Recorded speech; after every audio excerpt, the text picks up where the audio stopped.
Hey guys, this is Michael with Gaming for Immersion, and as many of you are aware, I have been trying to cover a number of mods recently that I think improve the game in one way or another.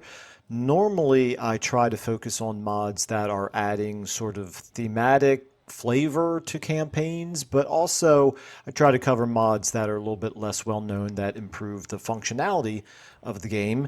For anybody who's not familiar with my channel, with the Let's Plays that I do on this channel, or with the types of mods that I tend to cover, my opinion of Warhammer 3 Vanilla is that it is a flawed masterpiece. It is an excellent game in many ways, but it does have some pretty glaring deficiencies.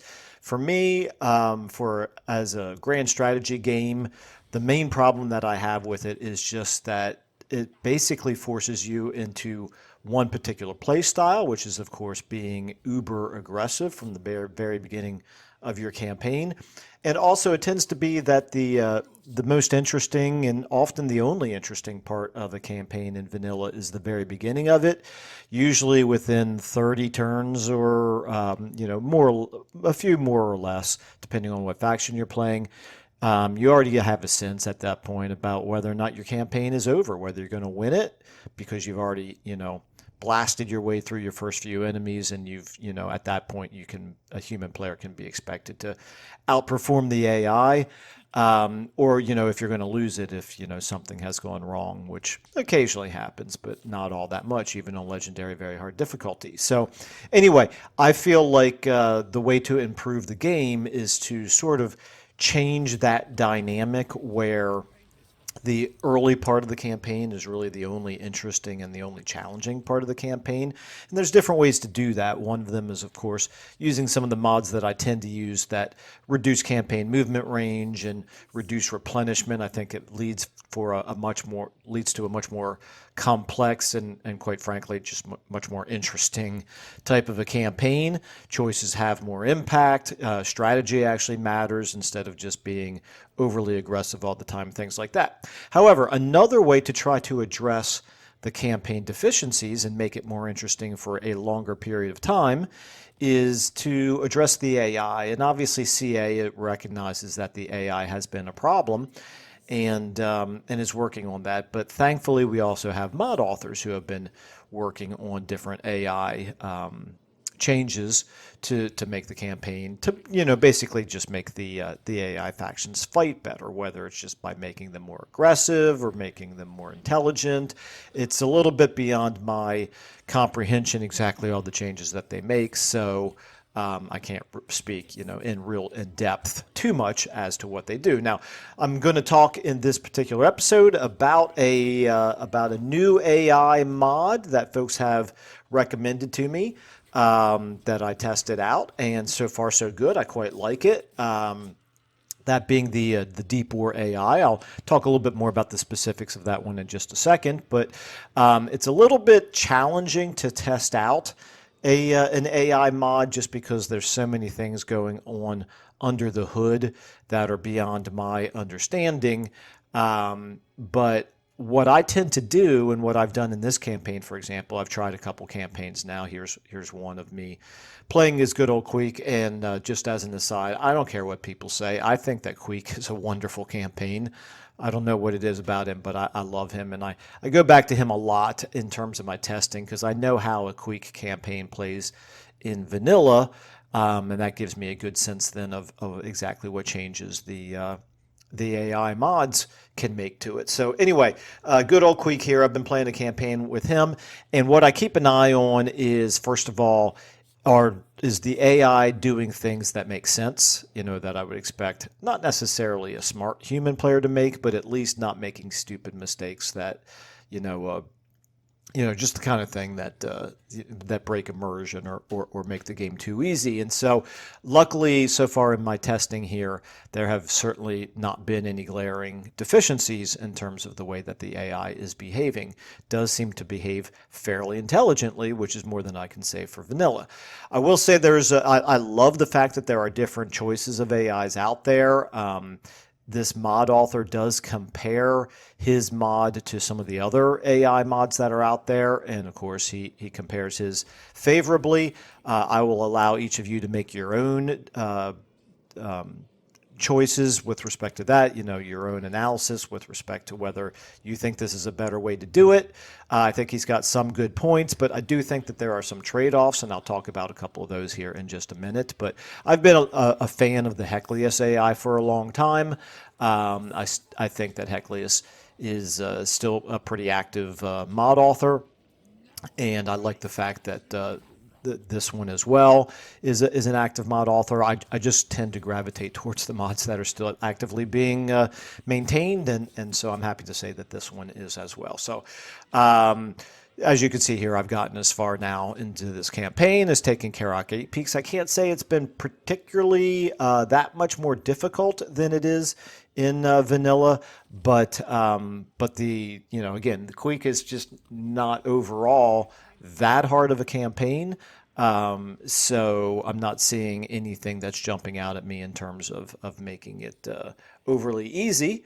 But again, the AI has behaved in a pretty logical manner, and I will continue to take this campaign on into the mid game and the end game, and continue to see whether or not there's anything that jumps out at me with respect to the AI moving forward. But let's talk about some of the specifics now about this particular mod. So jumping into the mod page here, I'll very briefly touch on what he's done here with respect to some of his testing here. He's doing testing with Heclius here. He goes on and he points out some things that he thinks are potentially problems with Heclius AI. He does the same thing then with another one that I haven't used. This is Nkata's AI Army and Task Strategy AI. Again, he's pointing out some problems that he's finding here. Now, I will say that I think a lot of the problems in the AI are probably going to be traced back to vanilla, because the vanilla AI is so bad, and there's only so many things that mod authors can change. So until CA fixes their own AI, there's going to be limitations to what these mods can do. But anyway, let's talk then about some of the specifics here in terms of what he's done. And like I said, it's a little bit difficult to do testing in depth because it's really hard to set up every one of these different things and get a really good scientific test of exactly what it looks like in game with vanilla versus exactly how it's handled with this mod. But I do trust the mod author in terms of these changes that he's talking about are an accurate reflection of what his mod does. So I guess here, we'll start at the very beginning and just say from, broad brushstrokes here, I've added some fresh screenshots at the top of the page showing the results of a recent round of AI testing. I like the fact that he's doing that, sort of a side-by-side comparison of his own mod with others.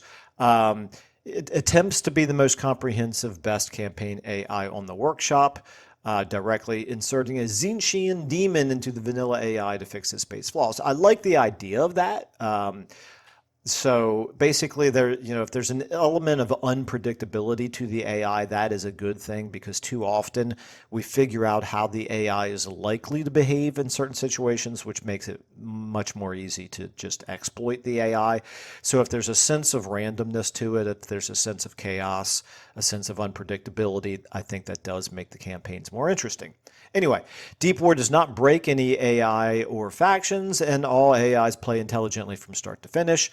Makes the AI much smarter by redesigning certain priorities and budgets, improving agent logic, increasing aggression, more on that in just a minute, decreasing passivity, but not destroying the unique personalities of various factions. I do think that this is a really important thing to keep in mind. So as most of you know, I care an awful lot about theme in this game. You want your factions to still feel like they should, not to lose their unique personalities, because, to go back to the Civ 5 and the Civ 6 examples where you've got Gandhi declaring war on you because you're, because you're a weak neighbor of his and he senses an opportunity to, to steal your territory. Not exactly what you would expect from Gandhi. And so when you've got AI that loses that sort of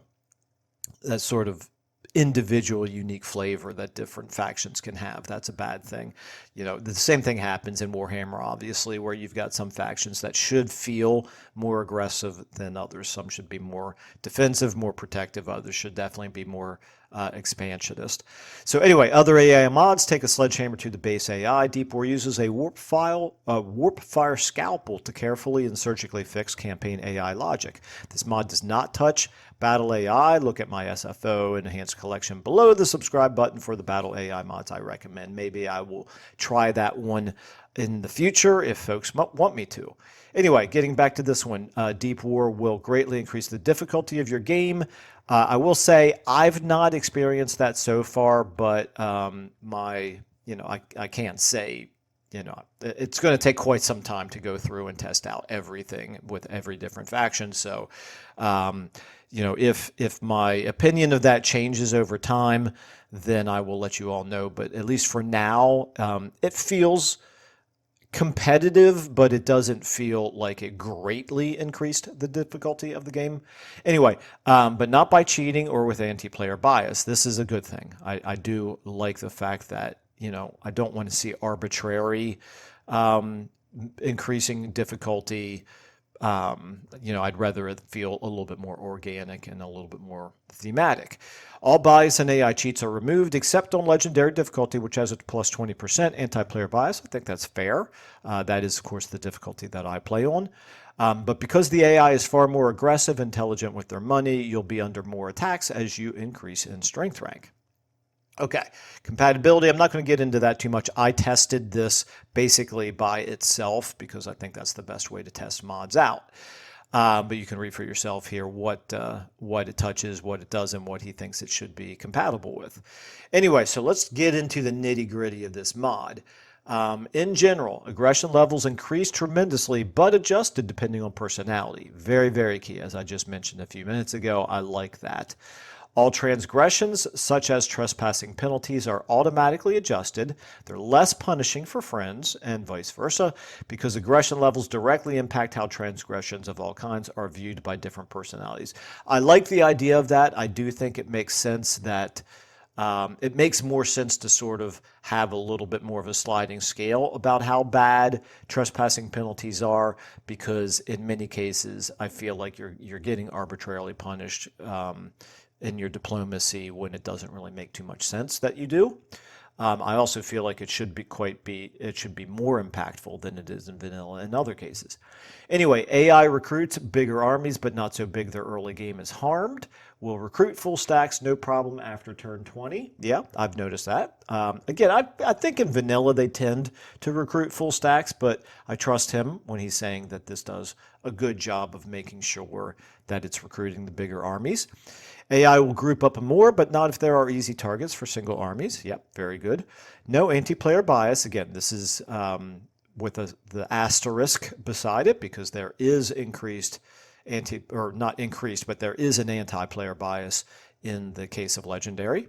This is for campaign AI only. He's just reiterating that Battle AI is separate. Skulltaker AI potential brought down to be more in level with the rest of Lustria. Yeah, whatever you can do to fix Skulltaker is probably a good thing. Okay, so this one is a bit of a trade-off as far as I'm concerned. I'm okay with it, but I think there's going to be times where people won't like this. Minor factions are less passive, will attack if opportunity presents itself. So, there are times where you're going to want, or I shouldn't say there are times where you're going to want, I think some players like having the minor factions being there for the big boys to beat up on. Other people will like, the minor factions feeling a little bit more aggressive themselves. AI movement logic should respect the player's threat. Yeah. I kind of feel like that does happen in vanilla as well, although it's not perfect, but I don't exactly know what he's changing here. Empires expand more carefully and won't stray far from friendly territory as a result. This is, done correctly. I think this is probably a good thing. There are times where I see in vanilla AI that the movement of the expansion and just the army movement of armies just sometimes doesn't always make very sense. They're headed off like far away from their own borders, basically allowing their own empires to be very vulnerable because they've moved too far away from them, and they often do it for very questionable reasons. Anyway, all AI more likely to assist sieges against enemies. That's good. Anything that you can do in terms of, never mind, I'm not even going to go down the road of allies and vassals and factions working together. It's too much to hope for that's going to be fixed anytime soon. Okay, anyway, weak factions are picked off faster. That's good.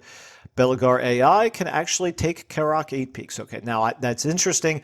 I've taken Karak 8 Peaks in my Clan Moors campaign, but obviously I got there faster than Belagar did, so I can't really attest to that one. He's certainly not going to be able to take it from me. Anyway, increased amount of total calculations per round, so AI makes better choices. A little bit hard to, I'll take his word for it. A little bit hard for me to obviously be able to go into any depth than that. It's just impossible for me to tell how many more calculations and what kinds of calculations it's making. Anyway, default AI spends 64% on military, 30% on buildings, 5% on agents, 1% on diplomacy. I find that interesting. I didn't know that there would be code that actually does specific percentages like that, but seems reasonable to me. Those percentages vary depending on personality, so I'm glad that that happens. So that's sort of a baseline, like he says, the default, but it fluctuates. Anyway, all personalities now have customized savings pools that store up money for various buildings or expensive units, which is completely unused in vanilla or any other AI mod, and properly used allows AI to spend more on military without hurting their building progression. So that's an important thing, I think, to be able to have the AI spending money on military while also not crippling their ability to do other things like building up their economies, for example, is certainly good. I don't see anything in terms of whether or not they're going to be spending where it talks about building progression. Is it going to do a better job than vanilla in terms of the types of buildings that it builds? Is it going to build buildings up intelligently?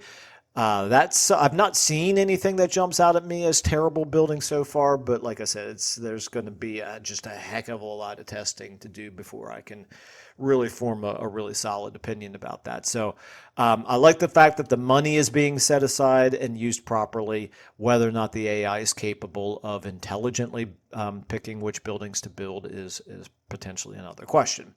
Anyway, all AI is much smarter about picking fights they can win within 15% of their power range. This makes forever sieges less likely. That's good. Now, I have run into examples where they do attack me even though they know they're going to lose.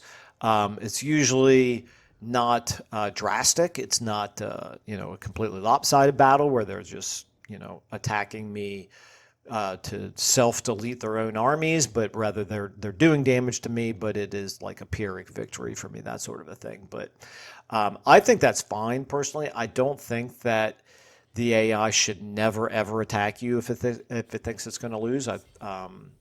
That's, again, it makes it a little bit easier to exploit the AI when you know exactly what they're going to do. And also sometimes a tactical defeat can still be a strategic victory. I certainly think human players do that sometimes where they know they're going to lose, but there's still a strategic reason to do it. Anyway, I'm okay with the AI doing that sometimes as well, but he's saying that it's smarter about it, so they're not going to do it whenever it's particularly illogical for them to do it. Agent to AI. Agent logic improved to look across provinces and not just regions. That's good. With more agents in the field, ambushes are tougher. That can be good as well, although that can also get a little bit frustrating. I do feel like the AI, I'm just going to use the word cheats because I can't think of a better word to use. It's highly questionable the way that vanilla AI works, where they aren't supposed to know your army is there. They haven't pulled you out of ambush stance, but they sure do seem to do a pretty good job of positioning themselves, just right up on the line, far enough away from you that you can't attack them, for example, or right before you would ambush them, things like that. Again, that's happening a little bit beneath the hood, and it's hard for me to say with any certainty exactly how that's happening. Anyway, by adding more agents in the field, ambushes are tougher. I'll be honest, I don't exactly. I mean, I think it's good because it's going to make campaigns more challenging, which overall I think is a good thing. But there are some problems with ambushes to begin with. Making them tougher in general is not necessarily something that I think is always going to be for the best. So I don't know. I guess the jury's out as far as that one is concerned, for at least from my perspective. Agents actively scout for ambushes. Yeah, it kind of goes. I mean, it's smart. I think that it makes sense for the AI to do it. If they're doing it in an intelligent way, then more power to them.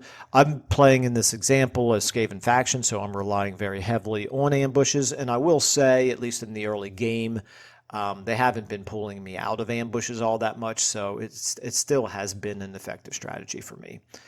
AI will remember ambush spots for longer, up from 10 turns to 20 turns. This is fascinating to me. I had no idea that that there was a default of AI remembering ambush spots for 10 turns. That's quite interesting. Anyway, AI hordes no longer limited to 1 agent per 6 hordes. I also didn't know that that was a thing, so that's... Anyway, in any case, that's now changed. CA, this is for Nurgle specifically now. CA completely broke Nurgle plague mechanics. Yeah, my beloved Nurgle. I just feel like CA could do a much better job overall with Nurgle. Anyway, so plague mechanics are broken. This will fix them now. Waiting for them to fix Nurgle now. So this is not something, I guess, that it may not be anything that any mod author can have any control over. And then the ogres, far less likely to put camps too close to each other or in allied territory, so that's a good thing.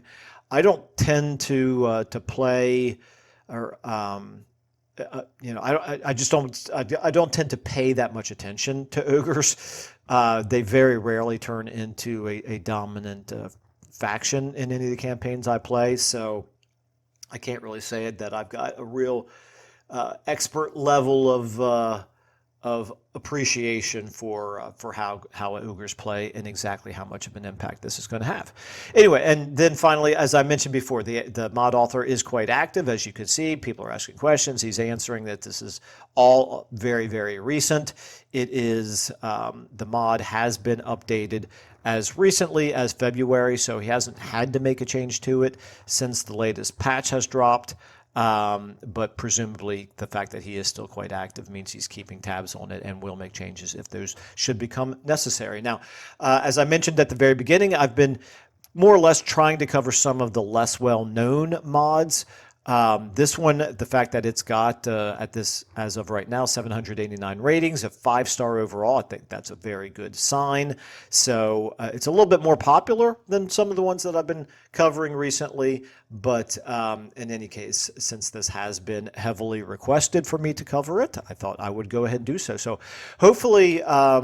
that for those of you who weren't aware of this one or have been thinking about trying it out, hopefully now that we've gone through it, I'm liking what I'm seeing so far.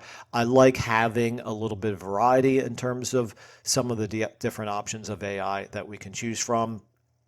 So anyway, hopefully you have found this helpful. Please feel free to make any comments if you have your own experience with this mod or with any other AI mods. I think that would be very useful for folks to hear that. If you disagree with anything I say, obviously, please let me know. And I also let me know if there's any other mods specifically that you want me to cover. I guess you have all heard me ramble on long enough at this point. So again, hopefully this has been helpful. And I look forward to hearing from more of you. So anyway, thanks so much for listening and watching, and I will see you all in the next video.